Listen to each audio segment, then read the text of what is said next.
Alors, merci pour vos prières inspirées. Nous allons faire quelque chose de particulier parce que je suis censé m'adresser à des chrétiens. Mais je pense que ça fait du bien de se rappeler le message de l'Évangile. Et donc j'ai à cœur de vous, tout simplement, vous prêcher l'Évangile. Pourquoi ? Parce que je m'aperçois qu'avec le temps, certaines personnes connaissent une partie de l'Évangile et parfois ce qu'on a envie d'entendre. Et puis ce qui nous paraît difficile à entendre, on le met de côté. Mais l'Évangile, c'est pas quelque chose que l'on peut disséquer. C'est quelque chose que l'on doit prendre dans son entièreté. Pourquoi ? Parce que le salut, c'est un plan. C'est pas ce que nous, on a envie d'entendre. Très souvent, on peut se faire un Dieu, malheureusement, à notre image. Alors que nous avons été faits à l'image de Dieu. Et pour être à l'image de Dieu, il faut que nos pensées soient calées aux pensées de Dieu. Et parfois, on peut s'imaginer que vivre des moments difficiles, vivre des situations parfois douloureuses, nous amènerait à faire venir Dieu en rapport avec notre souffrance sans forcément nous amener une repentance. Et c'est ça le problème. C'est que parfois, Dieu utilise des moments douloureux pour que nous puissions reconsidérer notre vie devant lui. Et vous savez, en enfer, comme je dis souvent, il y a plein de gens qui disent « j'ai raison ». Mais ils sont en enfer. Et au ciel, il y a plein de gens qui ont dit « Seigneur, tu as fait grâce, merci, parce que j'ai fait plein de bêtises ». La justice propre n'a pas de place au ciel. C'est en enfer. La grâce, c'est au ciel. Amen. Tous ceux qui sont appelés à être au ciel, d'abord, c'est parce que c'est Dieu qui les a appelés.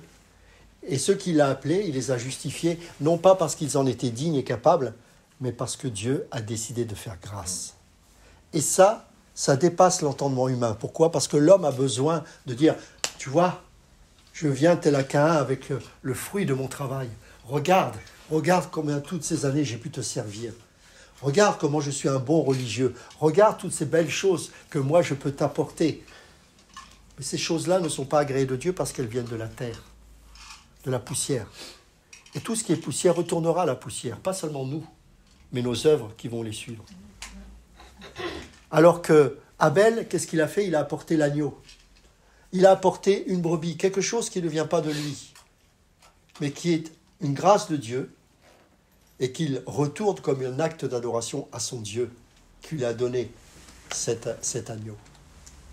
Et plus tard, on sait que Isaac va être offert sur l'autel des sacrifices, et son père qui va l'envoyer,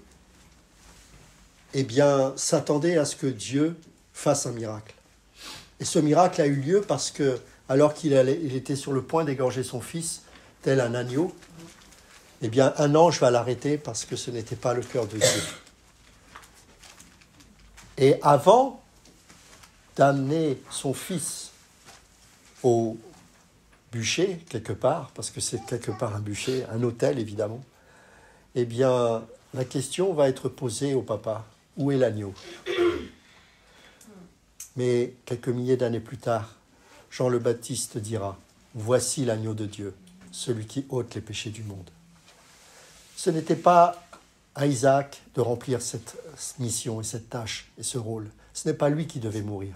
Et pourtant, il était coupable comme les autres. Car la Bible déclare dans Romains chapitre 3, verset 23, « Car tous sont pécheurs et sont privés de la gloire de Dieu. » Il était juste que toi, moi ou Isaac, nous mourions sacrifiés. Non pas par notre papa physique, mais par Dieu le Père. Pourquoi ? Parce que nous sommes condamnables, mes amis. Parce qu'il n'y a rien de bon en nous. Parce que même ceux qui commettent des bonnes choses savent pertinemment, avec un minimum de discernement, qu'au plus profond de leur cœur, c'est de la pourriture qui règne. Et la condamnation, elle est juste. C'est l'enfer qui doit nous être réservé. C'est juste que nous allions en enfer, parce que nous n'en sommes pas dignes de Dieu. Et tu peux te sacrifier pour Dieu, comme certains pensent pouvoir aller au ciel en se mettant une ceinture de dynamite autour de la taille et se faire sauter. C'est pas ça qui va changer grand-chose. Et ils ne se rendent même pas compte de leur péché, c'est qu'ils pensent pouvoir commettre des actes sexuels avec une multitude de vierges au ciel, pour vous dire la perversité du cœur, comme si Dieu était un Dieu comme ça. Il est juste que nous allions sur cet autel. Et pourtant, ce n'est pas nous qui avons été sur cet autel. C'est le Fils de Dieu. Parce que le seul sacrifice qui pouvait être accepté, c'était celui de l'agneau de Dieu. Parce qu'il est seul qui n'a jamais commis de péché. Pour que le sacrifice soit accepté, il fallait que ce sacrifice soit pur. Et l'agneau symbolisait la pureté, puisque, rappelez-vous, dans le livre au Lévitique, il est bien précisé que l'agneau qui devait être apporté au sacrifice dans le temple devait être pur, sans tache et sans handicap. Ça symbolisait, bien sûr, le Fils de Dieu qui était pur et sans tache. Celui-là est venu à notre place. Et il a pris la colère de Dieu, celle que nous devions subir. Imaginez un seul instant, un Dieu qui est pur, qui est saint, qui est parfait, venir sur cette terre, s'incarner, venir par l'ombre du Saint-Esprit qui a couvert Marie et qui a fait qu'il est né dans ce monde. Il a grandi comme un homme. Et à partir de 30 ans, il a commencé son ministère. 3 ans, un peu plus de 3 ans, pour accomplir sa seule mission, sauver l'humanité. Pas sauver les Juifs, pas sauver les Grecs, pas sauver les Congolais, pas sauver les Français, sauver l'humanité. Parce que ce n'est pas seulement une catégorie de personnes qui a péché, c'est tous. Bon, nous on n'a pas connu ce temps-là, mais du temps où il y avait des esclaves, les maîtres qui avaient des esclaves étaient pécheurs, mais ceux qui étaient esclaves étaient aussi pécheurs. Nous, on a tendance à faire justice en disant il faut nous libérer de l'esclavage. Et c'est légitime, quelque part, qu'on puisse faire ce genre d'action. Mais on oublie une chose, c'est que l'esclavagiste, comme celui qui a appelé à être libéré, est au même niveau aux yeux de Dieu. Pécheur, condamné à mort, destiné à l'enfer. Prenons Jean chapitre 3, verset 36. C'est un passage qui est magnifique et qui est très difficile à retranscrire parce que je pense que l'évangile de Jean est tellement profond, c'est difficile de mettre des mots derrière cet évangile. Mais on va quand même tenter de le faire. Jean chapitre 3, verset 36. Alors on va le lire un peu plus tôt dans le contexte. Jean chapitre 3.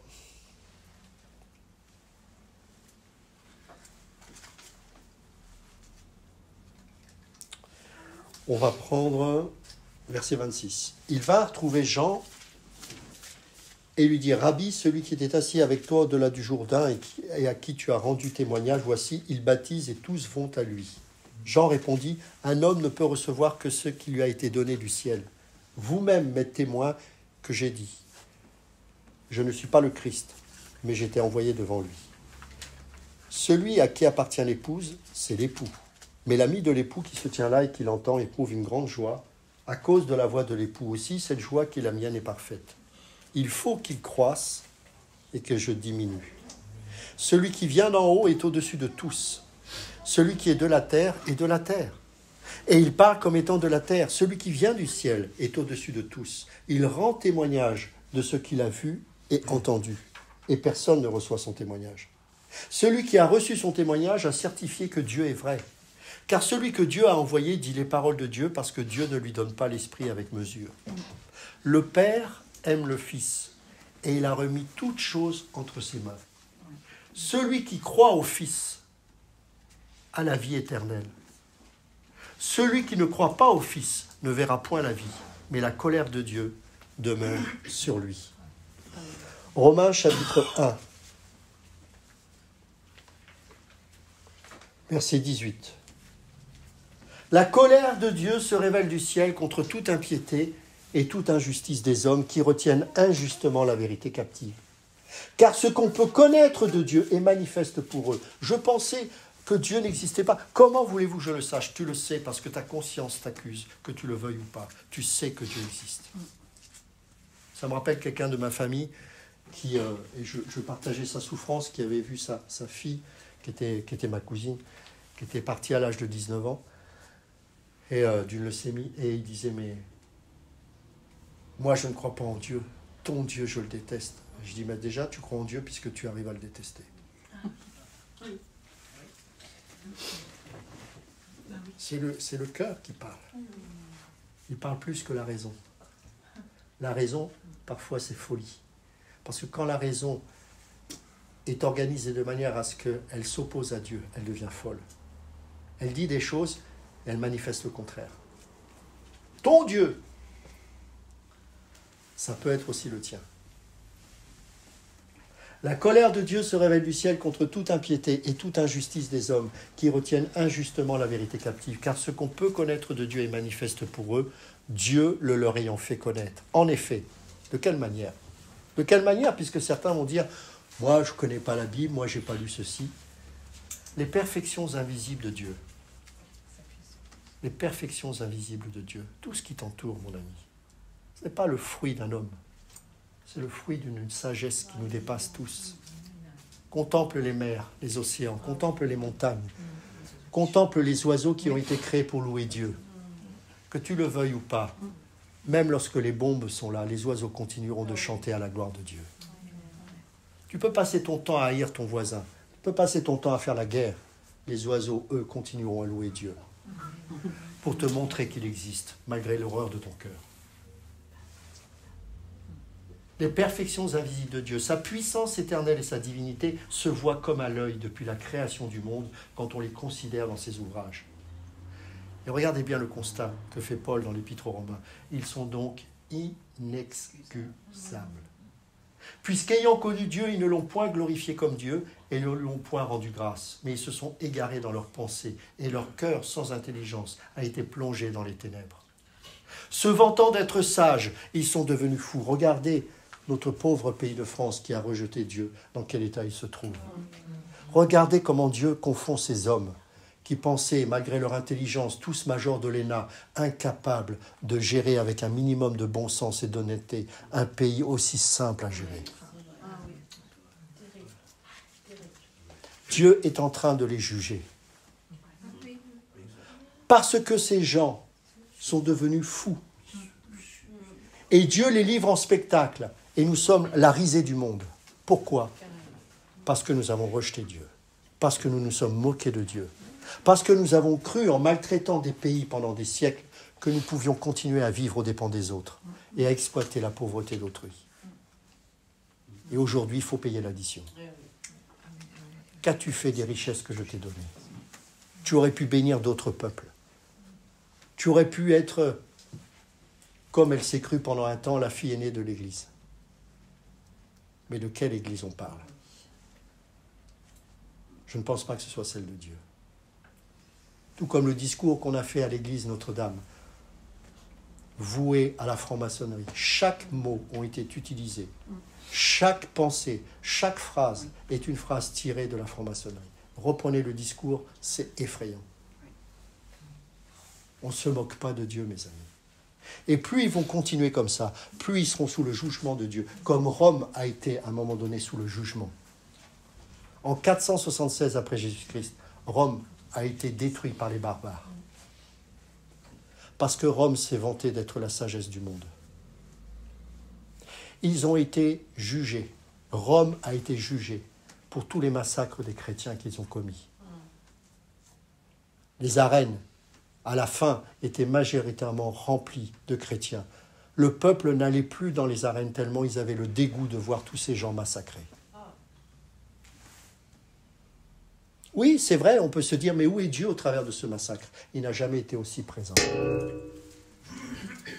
Il sait que ses véritables enfants ne sont pas attachés à ce siècle présent.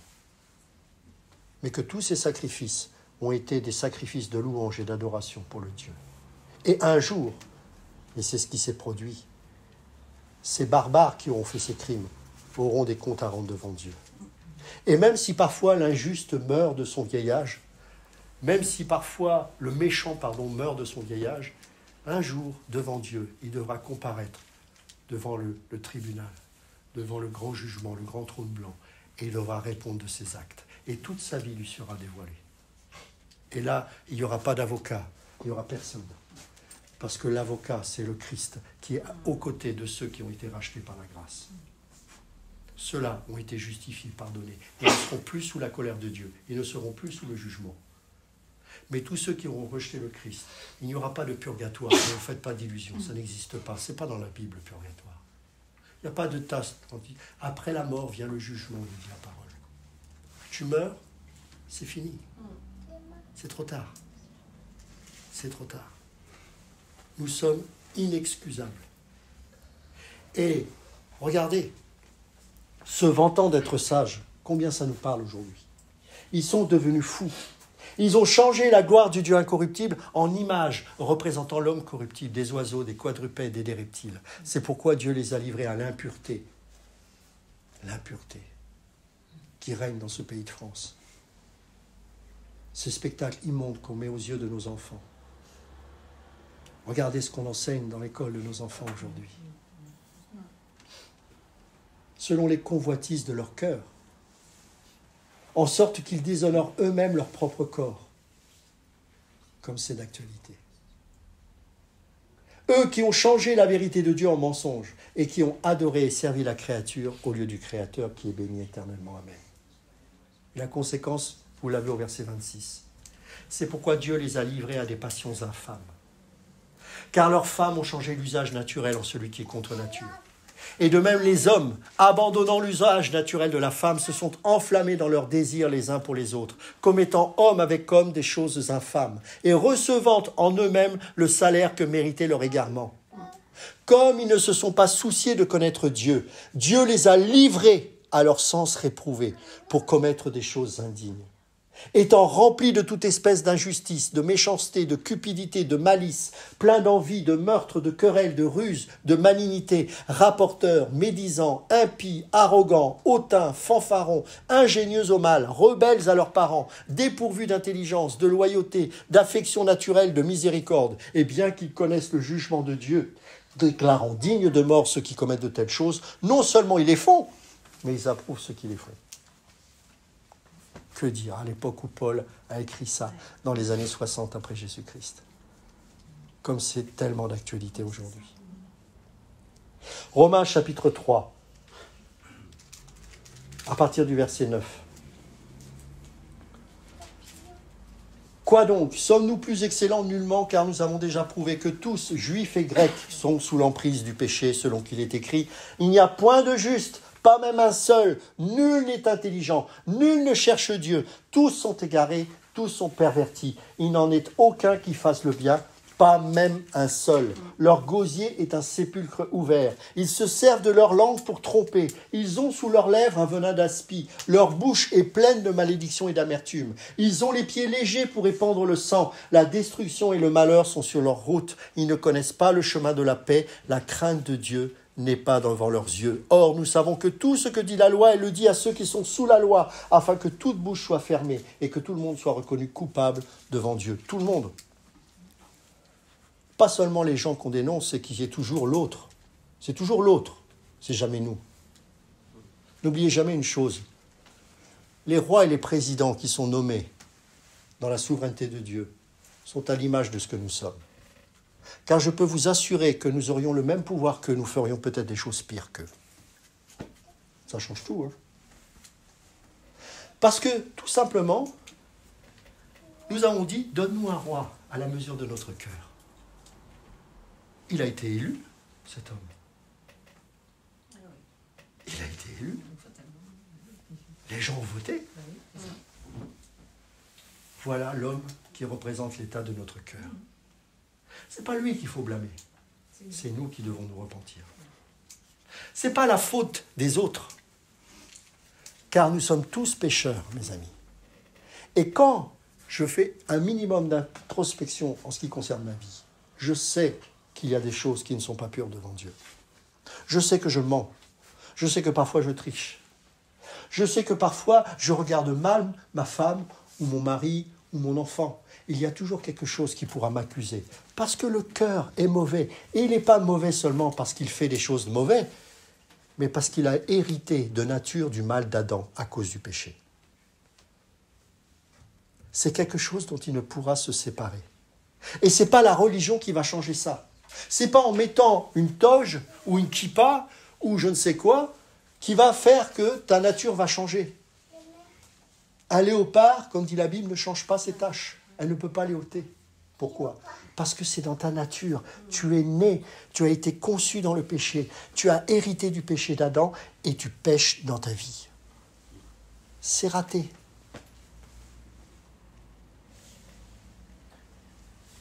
Romains chapitre 7, à partir du verset 14. Nous savons en effet que la loi est spirituelle, mais moi, je suis charnel, vendu au péché. Regardez ce qu'il dit Paul. Car je ne sais pas ce que je fais. Je ne fais point ce que je veux et je fais ce que je hais. Or, si je fais ce que je ne veux pas, je reconnais par là que la loi est bonne. En effet, si je fais quelque chose que je déteste faire, ça montre que je sais pertinemment que ce que je fais n'est pas bien. Donc vous voyez que devant Dieu, on n'a pas d'excuse. Or, si je fais ce que je ne veux pas, je reconnais par là que la loi est bonne. Et maintenant, ce n'est plus moi qui le fais, mais c'est le péché qui habite en moi. Ce qui est bon, je le sais, n'habite pas en moi, c'est-à-dire dans ma chair. J'ai la volonté, mais non le pouvoir de faire le bien. Car je ne fais pas le bien que je veux, et je fais le mal que je ne veux pas. Et si je fais ce que je ne veux pas, ce n'est plus moi qui le fais, c'est le péché qui habite en moi. Je trouve donc en moi cette loi. Quand je veux faire le bien, le mal est attaché à moi. Car je prends plaisir à la loi de Dieu selon l'homme intérieur. Mais je vois dans mes membres une autre loi qui lutte contre la loi de mon entendement et qui me rend captif de la loi du péché. Qui est dans mes membres ? C'est terrible, c'est que je suis esclave du péché. Quand bien même je veux m'en séparer, je ne peux pas parce que j'appartiens à un autre que Dieu. Je suis lié au diable par la mort et le péché. Et tout ça, c'est les conséquences de la chute. Vous allez me dire, mais c'est injuste. C'est Adam qui devrait prendre les coups. Non. Parce que tous, nous sommes désobéissants de nature. Et nous avons hérité d'Adam cette capacité de s'ériger contre Dieu en permanence. Et même si nous voulons essayer de faire le bien, il y a cette nature qui se révolte contre Dieu et contre la loi de Dieu. La loi est bonne, mais elle ne pourra pas vous sauver. La loi, elle vous dit tu es coupable. C'est un acte de condamnation. C'est avec cette loi que tu seras jugé au ciel. Car elle va peser toutes les actions de ton cœur. Et elle mettra coupable, coupable, coupable. Ah mais c'est l'autre. Ah mais j'ai été violé il y a 10 ans. Et je sais que c'est dur. On en a parlé longuement l'autre fois sur l'identité en Christ et tout ce travail de restauration qu'il faut faire. Mais on ne peut pas se réfugier derrière ça. Car toi aussi, tu es coupable. Beaucoup de gens reproduisent ce qu'ils ont subi pendant leur enfance. Coupable, coupable, coupable, coupable. Pas une seule voix ne pourra se tenir devant Dieu en se disant « j'ai été juste ». Et donc la conséquence, c'est quoi ? Matthieu chapitre 5. Verset 22. Mais moi, je vous dis que quiconque se met en colère contre son frère, écoutez bien, mérite d'être puni par les juges. Que celui qui dira à son frère Raka mérite d'être puni par le Sanhédrin, et que celui qui lui dira insensé mérite d'être puni par le feu de la géhenne. Le feu de la géhenne, le lac de feu. À la fin du livre de l'Apocalypse, la mort et le séjour des morts seront précipités dans cet étang de feu. La géhenne vient de la vallée de Gen Hinnom. C'était un lieu en bas de Jérusalem où tous les détritus étaient versés et on y mettait un feu permanent. Et de ce lieu sortait une odeur nauséabonde. C'est là aussi que certains rois impies sacrifieront leur premier-né au dieu Moloch. Ce n'est pas une vue de l'esprit. L'enfer, comme disent certains hippies faussement chrétiens, ce n'est pas l'absence de Dieu, c'est la présence de Dieu dans sa colère. Dieu n'est pas absent en enfer, il est présent dans sa colère. C'est la manifestation de la colère de Dieu envers les impies. Matthieu chapitre 10, verset 28.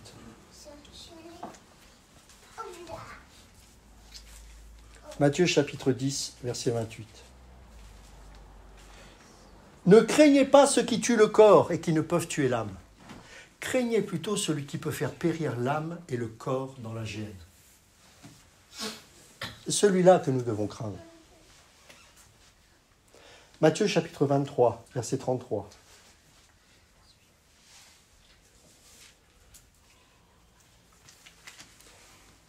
Serpent, là il s'adresse aux religieux, aux pharisiens. Serpent, race de vipère, comment échapperez-vous au châtiment de la géhenne? Ah, c'est terrible ça. Les pharisiens, les gens qu'on adulait, des gens qui se disaient juste les détenteurs et les possesseurs de la loi, ceux qui enseignaient la loi, c'est l'enfer qui leur est réservé.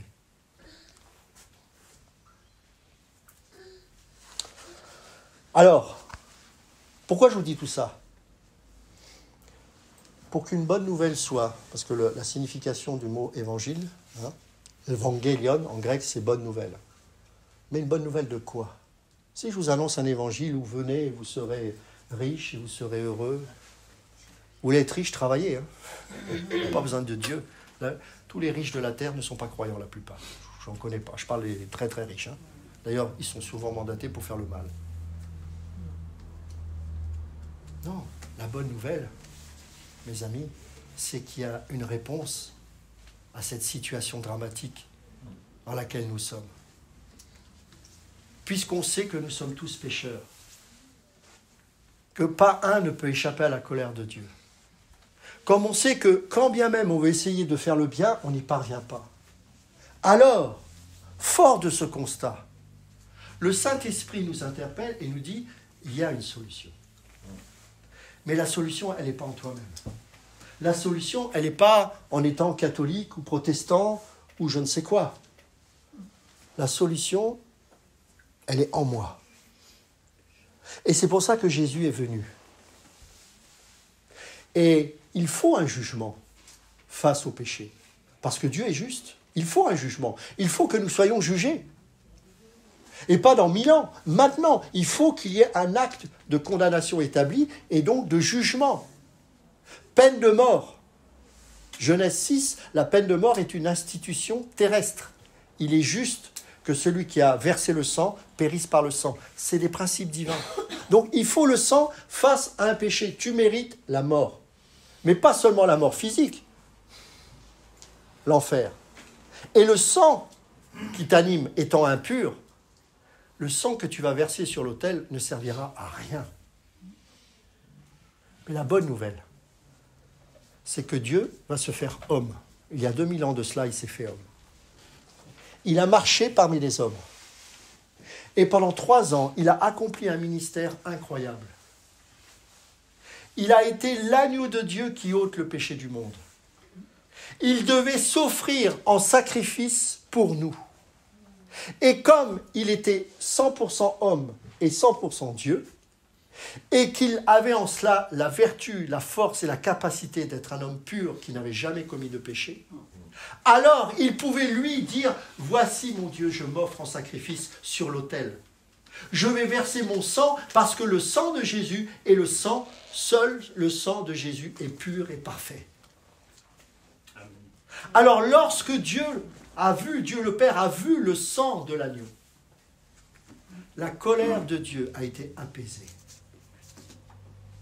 Parce que ce sang a été efficace pour nous racheter de nos péchés.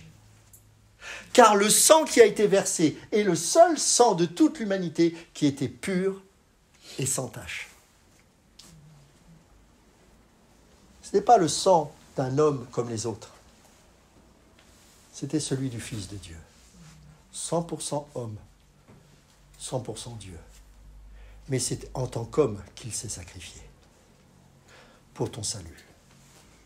Parce qu'il savait qu'en toi, ou comme en moi, il n'y a aucune capacité pour nous sauver. Aucune. Hébreux chapitre 9, verset 22 nous dit que sans effusion de sang, il n'y a pas de pardon. Il faut que le sang coule. Mais de quel sang nous parlons? Le sang de Jésus. Il est mort à un moment donné précis où les Romains, pour condamner un malfaiteur, avaient un système de condamnation qui était exclusif aux Romains, qui était la croix. Dieu a choisi cela pour que le Fils de Dieu soit maudit sur la croix, pour qu'il meure non seulement vis-à-vis des Juifs, mais vis-à-vis du monde de l'époque qui était représenté par Rome. Ponce Pilate l'a déclaré innocent. Il a dit « je m'en lave les mains ». Il fallait que le monde de l'époque le déclare innocent. Ce n'était pas seulement un tribunal juif, ce n'était pas seulement quelque chose de céleste, il fallait que le monde, à son insu, le déclare effectivement sur ce tribunal innocent. Et Ponce Pilate, qui représentait l'autorité romaine de l'époque, a pu dire « je m'en lave les mains, cet homme est innocent.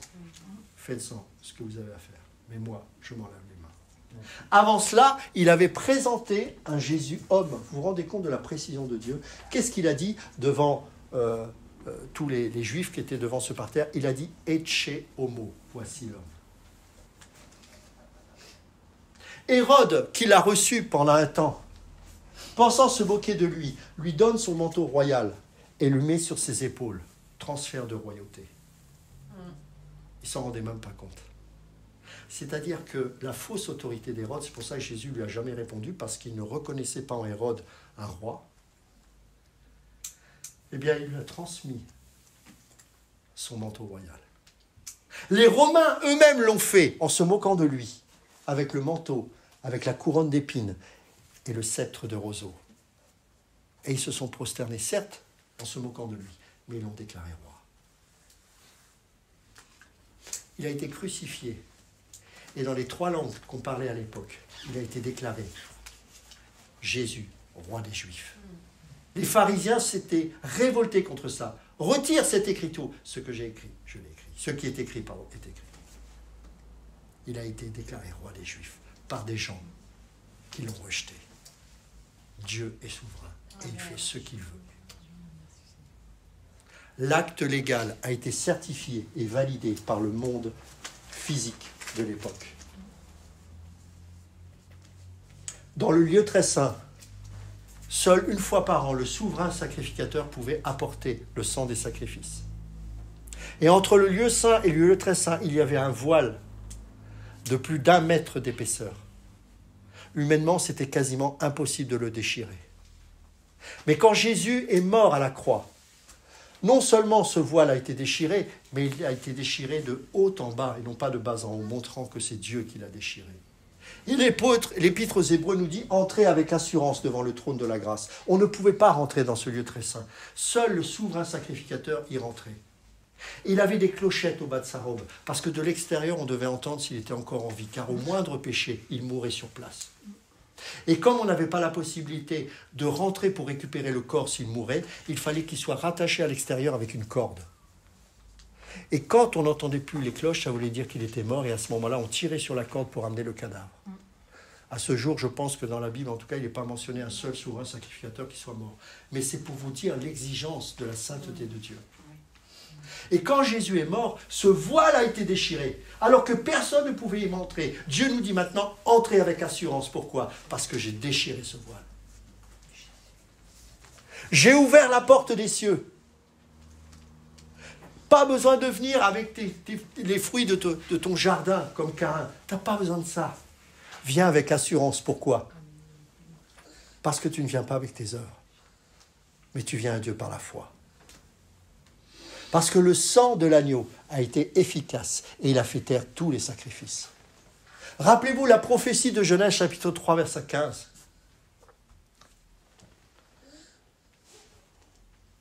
Rappelez-vous de cette prophétie. Tu lui écraseras la tête. Elle t'écrasera la tête, tu lui mordras le talon. Qu'est-ce qui s'est passé 2000 ans plus tard? Enfin, plus que ça. Golgotha, qu'est-ce que ça veut dire? Lieu du crâne. Pourquoi on l'appelait lieu du crâne? Parce que c'était une mine de carrière qui n'était plus utilisée, parce que la pierre était plus valable pour faire des bâtisses, et cette carrière ressemblait à un crâne. C'est pour ça qu'on l'appelait Golgotha. Comment la tête du serpent a été écrasée? À Golgotha. Clouée par la croix. Paf! La tête du serpent a été écrasée. Et la pierre qui a été rejetée, la principale, celle de l'an, La pierre qui a été rejetée est devenue la principale, celle de l'angle. De quelle pierre nous parlons? Cette carrière n'était plus utilisée. On n'utilisait plus ces pierres parce qu'elle n'était pas propice à la construction des bâtiments. Et pourtant, elle est devenue la principale, celle de l'angle. Pourquoi? Parce que Jésus allait devenir la pierre principale d'un nouvel édifice qu'on appelle Église. Et pour que l'Église se déploie et se manifeste dans toute sa gloire et dans toute sa puissance, il faudra que le temple soit détruit définitivement en 70 après Jésus-Christ pour qu'on n'aille plus aller dans un temple là où Dieu n'y était plus. Parce que à partir de cet instant, à la Pentecôte, eh bien Dieu choisira d'établir une maison en toi par le Saint-Esprit. Il fera de toi une maison de Dieu. Et ensemble, vous allez représenter l'Église. Nouvel édifice spirituel. Nouvel Israël spirituel. Vous avez, selon 1 Pierre chapitre 1, verset 19, racheté, vous avez été racheté par le sang précieux de Jésus. Et dans 1 Jean chapitre 1, verset 7, il est dit que le sang de Jésus nous purifie de tout péché. C'est fait, c'est réglé. Le sang de l'agneau a été efficace. Et l'agneau, c'est Jésus-Christ. Son sang a été versé. Il a effacé tous vos péchés. Il n'en reste plus un seul. Colossiens chapitre 1, verset 20. Il a voulu par lui tout réconcilier avec lui-même, tant ce qui est sur la terre que ce qui est dans les cieux, en faisant la paix par lui, par le sang de sa croix.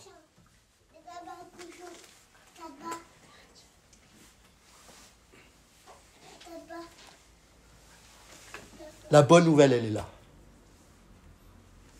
La seule chose qu'on a à faire, c'est d'abord reconnaître que nous sommes pécheurs. Et ça, c'est pas moi qui peux vous convaincre, parce que c'est le rôle du Saint-Esprit qui convainc de péché, de justice et de jugement, afin que nous puissions être amenés par ce même esprit à la repentance, car il faut d'abord exprimer une repentance. La repentance, ce n'est pas une œuvre, c'est de réaliser que mais finalement, je ne suis pas mieux que celui que j'accuse. Finalement, je ne suis pas mieux que tous les autres. Simplement, Dieu, par sa grâce, a retenu le mal qui aurait pu être décuplé encore plus et qui est en moi potentiellement. En fait, ce qui fait que tu n'es pas un tueur en série, c'est juste une grâce de Dieu. Je te le dis tout de suite. Parce que toi comme moi, on n'est pas mieux que celui qui a tué en série. C'est dur ce que je dis, mais c'est la vérité parce que potentiellement, c'est juste qu'il ne s'est pas manifesté, alors que l'autre, il s'est manifesté. Il faut qu'on réalise ça.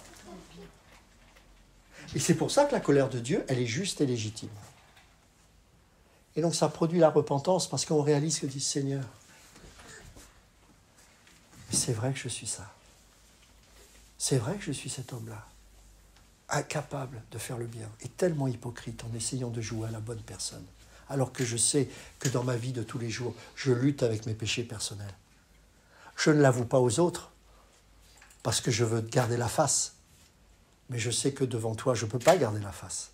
Je ne peux pas faire semblant. Parce que tu es mon Dieu. Parce que tu vois tout. Même dans les noirceurs de mon âme, lorsque je pense pouvoir tout cacher, toi, tu perces mes ténèbres. Et tu me dis, coupable, coupable, coupable. Et c'est alors que le miracle se produit lorsque Dieu touche les cœurs. C'est que la repentance produite par le Saint-Esprit fait que je pleure devant Dieu. Je réalise, comme la plupart d'entre vous l'avaient peut-être réalisé, que nous sommes coupables, mais que nous réalisons que Dieu nous aime tellement qu'il nous a pardonné. Pardonné. 1 Jean chapitre 1, verset 9. Dieu est fidèle pour pardonner nos péchés. Et dans Hébreux chapitre 9, verset 22, il est dit que sans effusion de sang, il n'y a pas de pardon. Le pardon a été manifesté au travers du sang qu'il a versé pour toi et moi. Je suis pardonné, pas parce que je suis pardonnable, parce qu'il a décidé de me pardonner. Nous sommes pardonnés, mes amis. Ah bon? Même avec toutes les horreurs que j'ai pu connaître? Oui. Paul était un assassin, persécuteur de l'Église.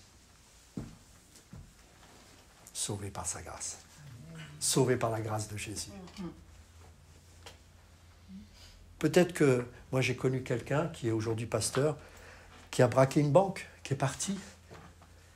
en Belgique, je me rappelle, il avait fui la France, il m'avait raconté son témoignage. Et il a été touché par Dieu là-bas en Belgique. Il est revenu pour amener l'argent. Les commissaires, ils disent, je ne comprends pas, il n'y a aucune trace de votre accusation. Je résume, parce que c'est un peu plus compliqué que ça. Et il est devenu homme de Dieu.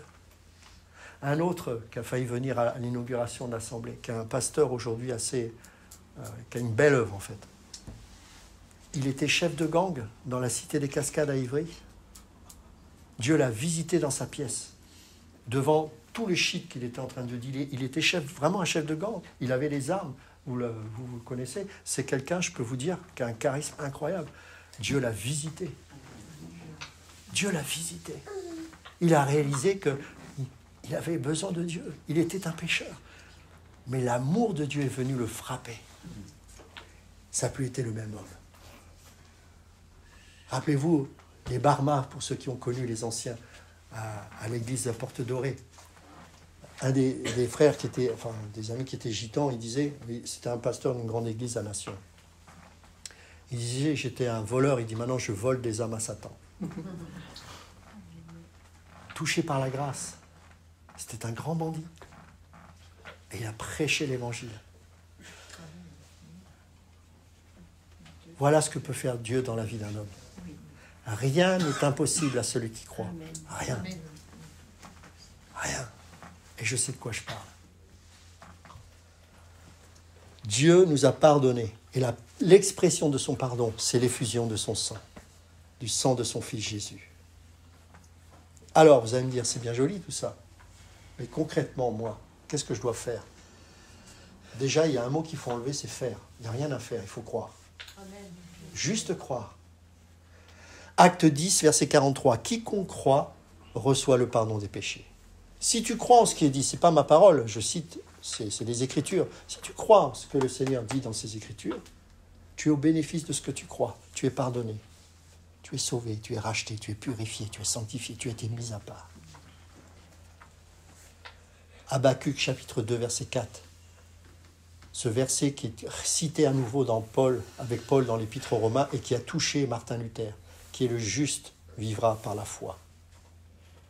Martin Luther qui était moine et qui faisait des contritions dans sa chair pour essayer de se sauver, parce qu'il se voyait pécheur. Il savait que malgré tout ce qu'il pouvait faire, il avait toujours ce péché qui était attaché en lui. Alors, vous savez comme on faisait à l'époque chez les moines, on se meurtrissait la chair, on se flagellait. Et il était toujours aussi coupable. Et un jour, il tombe sur ce verset, « Le juste vivra par la foi », dans l'Épître aux Romains. Et c'est devenu, ce que vous savez, la réforme protestante. Parce qu'il a compris qu'on n'était pas sauvé par les œuvres, mais par la foi. Que ça ne servait à rien de faire ça. Il y a des gens qui se taillent des veines, des enfants qui ont tellement été traumatisés dans leur jeunesse par des parents abusifs, qui ne peuvent s'empêcher de se tailler les veines de manière compulsive. Vous en avez peut-être rencontré. Dites-leur la vérité, annoncez-leur l'évangile. Que désormais, il n'y a plus aucune condamnation pour ceux qui sont en Jésus-Christ. Parfois, nous héritons des condamnations de ceux qui nous ont abusés alors que nous sommes innocents. Comment expliquer ces choses? La transmission du péché. C'est un mal qui se communique. Oui. Le seul qui peut couper ce lien, c'est Dieu. Amen. C'est Dieu. Vous savez quel est le principe de la sorcellerie? Le principe de la puissance pour la sorcellerie, c'est qu'il faut que tu sacrifies ce que tu as de plus cher pour obtenir la puissance. Ça, c'est le principe de la sorcellerie. C'est pour ça que beaucoup, notamment en Afrique, mais pas que, dans les hautes sphères, c'est comme ça qu'ils font, ils sacrifient leurs enfants, ce qui leur est le plus cher, pour obtenir le pouvoir et la puissance. C'est le principe du satanisme et de la sorcellerie. Qu'est-ce qui a fait taire tous ces sacrifices? Le sacrifice de l'agneau. Il a fait taire tous ces sacrifices. Il n'y a pas plus fort que le sacrifice de l'agneau. Si tu es sataniste, si tu es dans ces trucs-là, et que Dieu touche ton cœur, sache que c'est bon. Plus personne ne te fera du mal, parce que personne ne peut être à la hauteur du sacrifice qui a été fait à la croix pour toi. Un sataniste peut être visité par la grâce et la puissance de Dieu. Et il sera au bénéfice du plus grand des sacrifices. Oui. Il aura beau sacrifier ses enfants et tout ça, il n'aura jamais eu la puissance qui est obtenue dans le sacrifice à la croix pour toi. C'est pour ça que tous ces sacrifices n'ont plus aucune portée sur toi. C'est fini. C'est fini. Bien sûr, ça prend du temps après dans la réalité de tous les jours pour commencer à vivre cette réalité. Mais à partir de cet instant, tu ne seras plus jamais le même. Et à partir de là se produit un miracle qu'on appelle la nouvelle naissance. Cette nouvelle naissance, elle n'est pas mystique. C'est qu'à partir de cette prise de conscience, et à partir du moment où tu as mis ta foi en ce que tu as entendu, car la foi vient de ce que l'on entend, et ce que l'on entend vient de la parole de Dieu, tu vas devenir une nouvelle créature. Le Saint-Esprit va habiter en toi. Il va établir sa demeure en toi, et il va commencer à faire le ménage dans ta vie. C'est comme ça que ça se produit. Et quel ménage, n'est-ce pas? Ah. Regardez ce passage que j'aime beaucoup, et je pense que ça ferait une belle scène aussi de cinéma, ça, mais c'est dans Jean chapitre 3.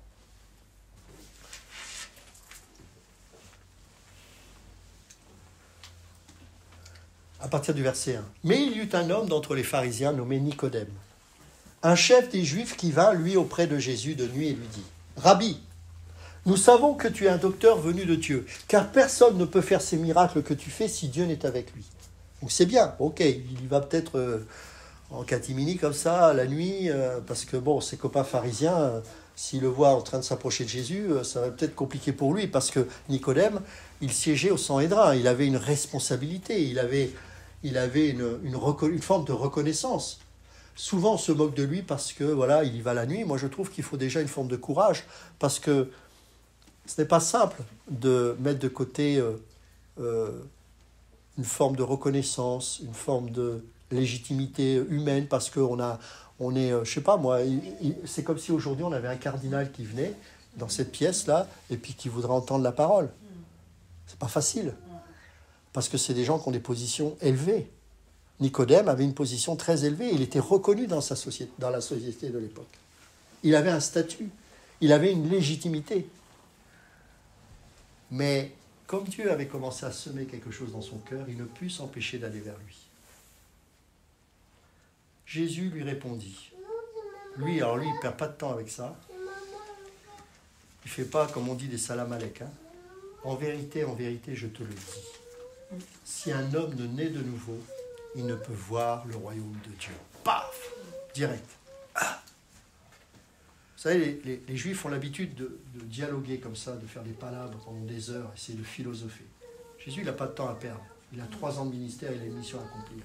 Il sait que Nicodème est attiré par autre chose que la religion. Et il lui dit la vérité. Si tu ne nais de nouveau, tu ne peux voir le royaume de Dieu. Ce n'est pas ta théologie et ta philosophie qui vont t'amener vers Dieu. Nicodème lui dit, comment un homme peut-il naître quand il est vieux? Peut-il rentrer dans le sein de sa mère et naître? Jésus répondit, en vérité, je te le dis, si un homme ne naît d'eau et d'esprit, il ne peut entrer dans le royaume de Dieu. Ce qui est né de la chair est chair, et ce qui est né de l'esprit est esprit. Ne t'étonne pas que je t'ai dit, il faut que vous naissiez de nouveau. Le vent souffle où il veut, et tu en entends le bruit, mais tu ne sais ni d'où il vient, ni où il va. Il en est ainsi de tout homme qui est né de l'esprit. Nicodème lui dit, comment cela peut-il se faire? Et là encore, il ne perd pas de temps. Jésus lui répondit, tu es le docteur d'Israël et tu ne sais pas ces choses?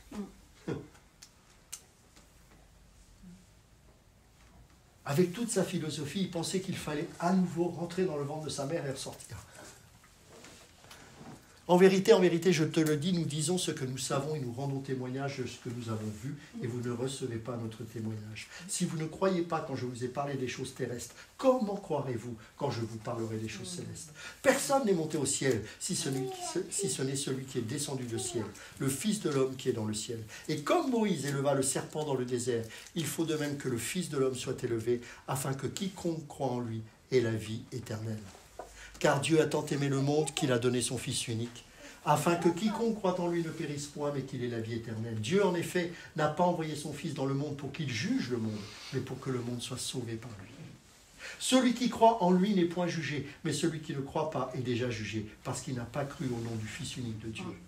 Et ce jugement, c'est que la lumière étant venue dans le monde, les hommes ont préféré les ténèbres à la lumière parce que leurs œuvres étaient mauvaises.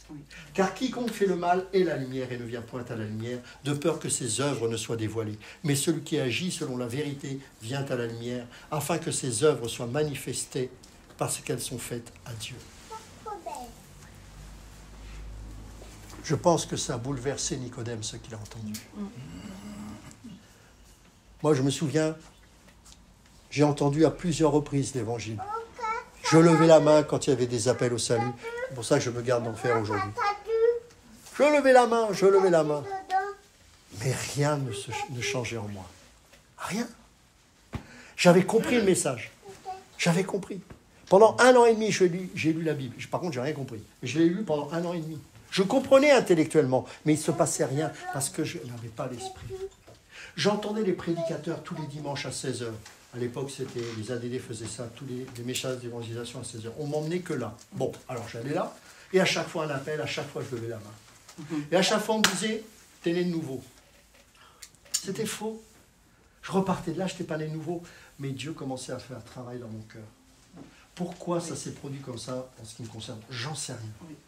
Mais un jour, alors que je croyais être chrétien, et que j'étais seul, j'avais même pas envie de venir à cette invitation, et le pasteur de l'époque me dit, viens, il y a un pasteur qui est en train de créer une assemblée, il a déjà beaucoup de monde, et ils se réunissent à l'hôtel Bagnolet, l'hôtel Novotel, porte de Bagnolet. Je n'oublierai jamais ce moment.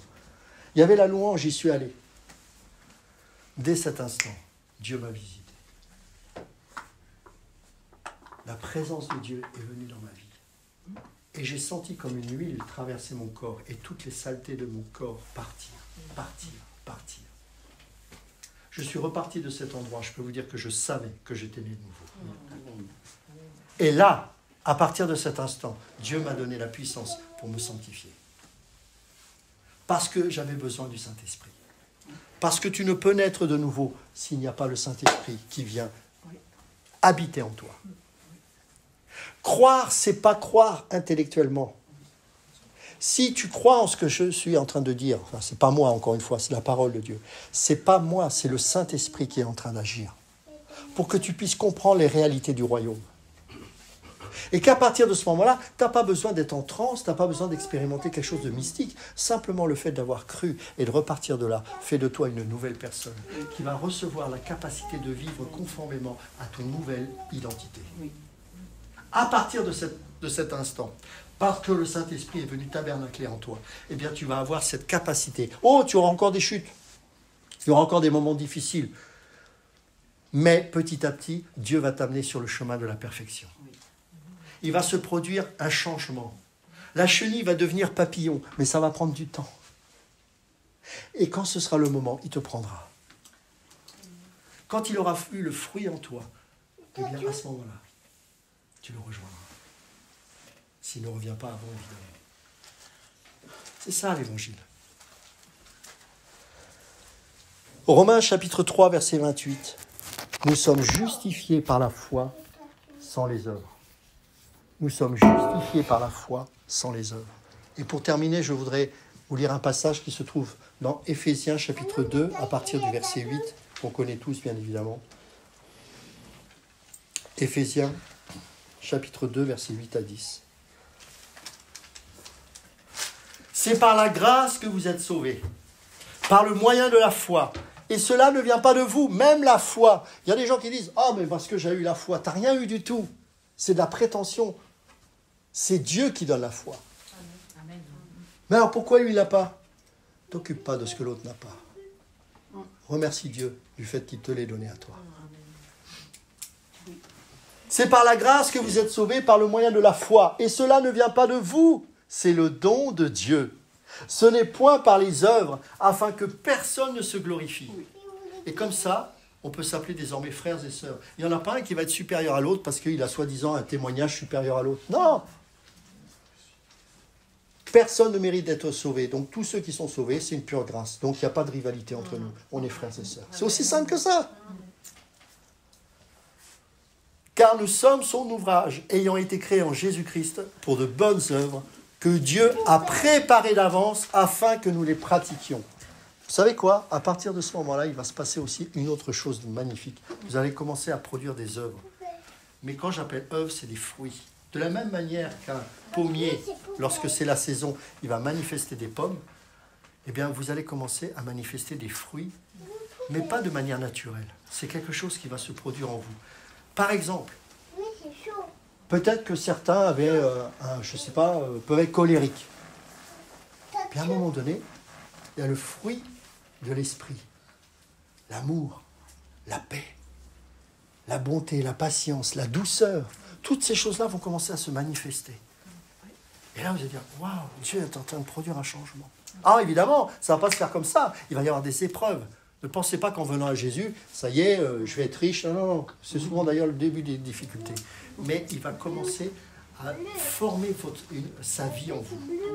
Et petit à petit, au travers des épreuves, il va casser vos résistances. Et ces épreuves-là vont être amenées de manière à ce que le Seigneur puisse s'exprimer au travers de votre vie. À force d'être cassé et d'être brisé, eh bien la douceur de Christ va se manifester. Ça, c'est un exemple. Hein. Les bénédictions peuvent briser aussi. Hein. Il y en a, ça rend humble. Hein. Parce qu'ils sont reconnaissants de ce que Dieu leur a donné. Mais toutes ces choses vont se manifester pour que, comme un pommier manifeste ses pommes, eh bien, on puisse voir en vous un être différent. Oh, mais alors, lui, quel changement, qu'est-ce qui s'est passé?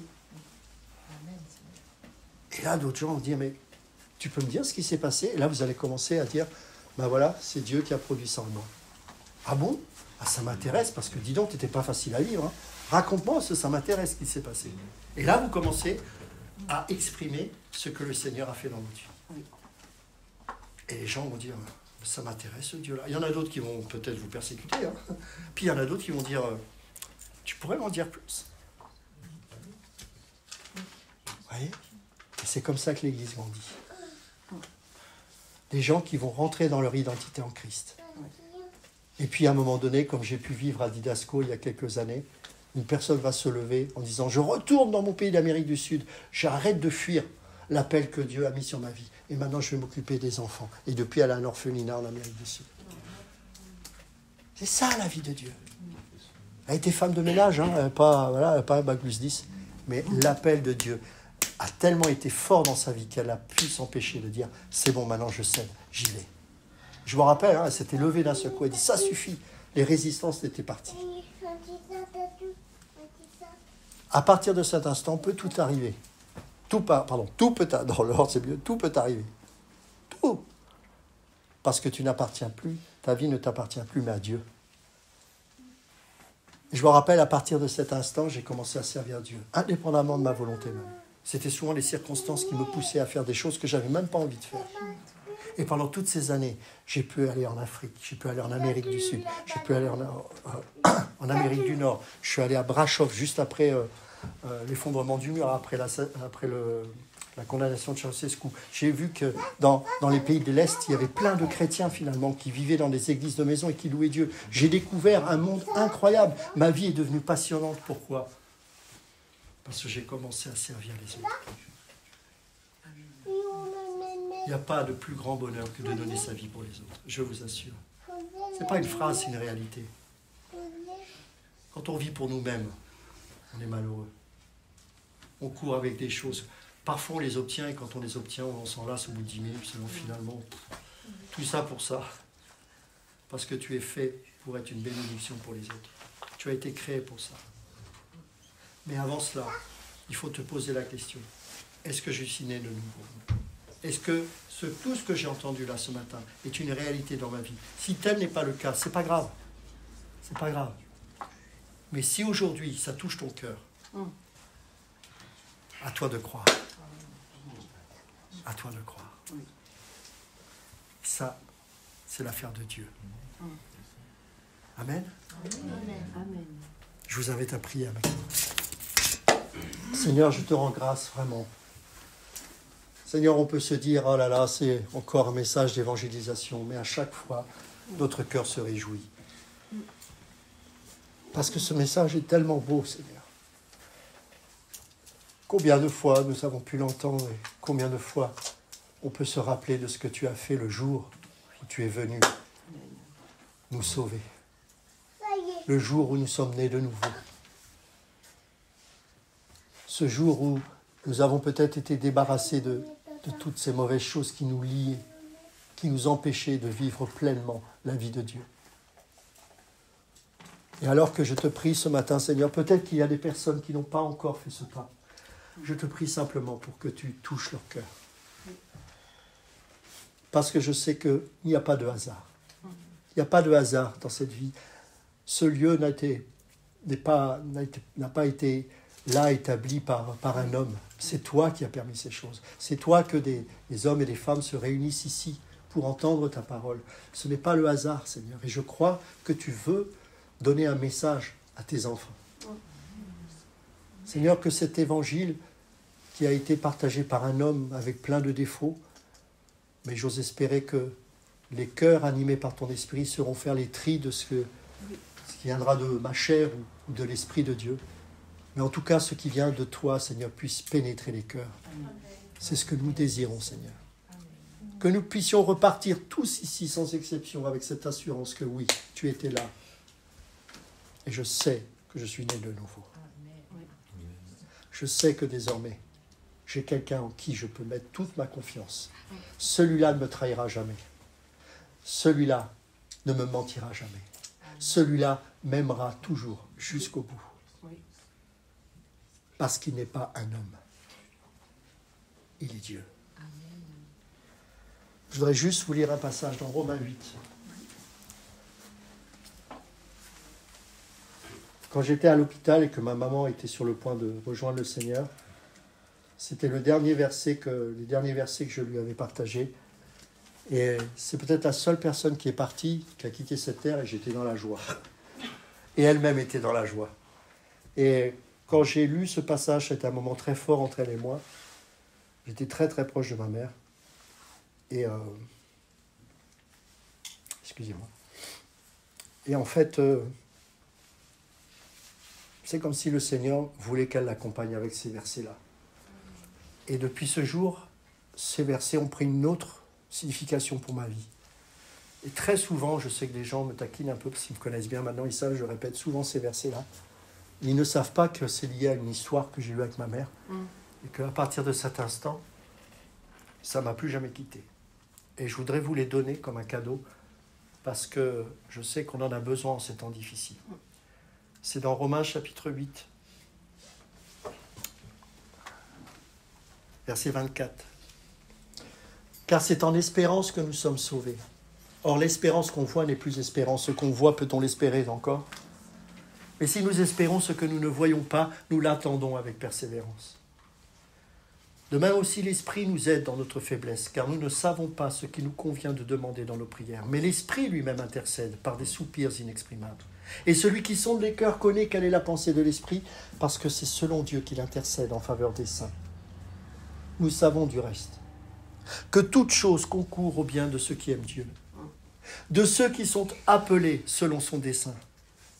Car ceux qu'il a connus d'avance, il les a aussi prédestinés à être semblables à l'image de son Fils, afin que son Fils fût le premier-né entre plusieurs frères.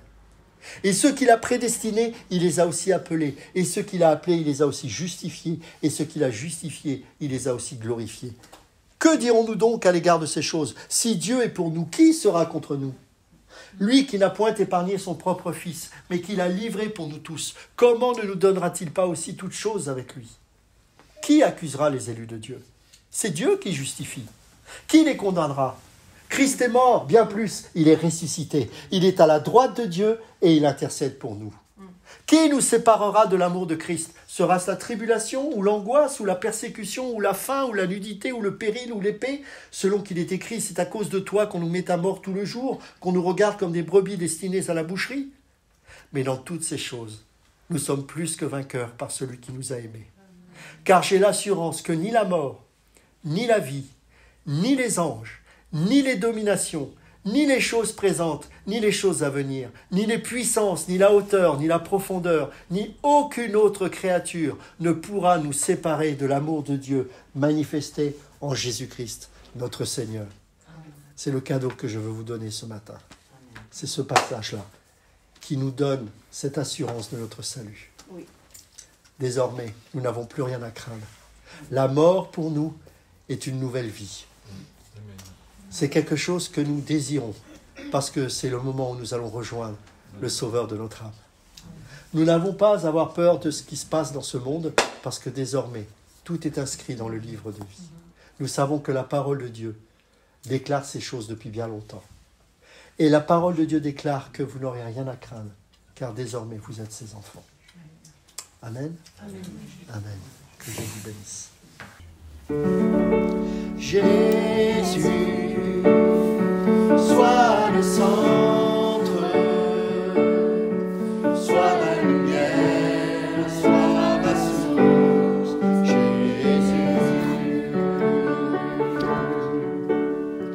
Jésus, sois le centre, sois mon espoir, mon chant, Jésus. Sois le feu dans mon cœur, sois le vent dans mes voiles, sois la raison de ma vie, Jésus, Jésus. Jésus, sois le centre, sois ma lumière, sois ma source, Jésus. Jésus, sois ma vision, sois mon chemin, sois mon guide, Jésus. Sois le feu dans mon cœur, sois le vent dans mes voiles, sois la raison de ma vie, Jésus, Jésus. Sois le feu dans mon cœur, sois le vent dans mes voiles, sois la raison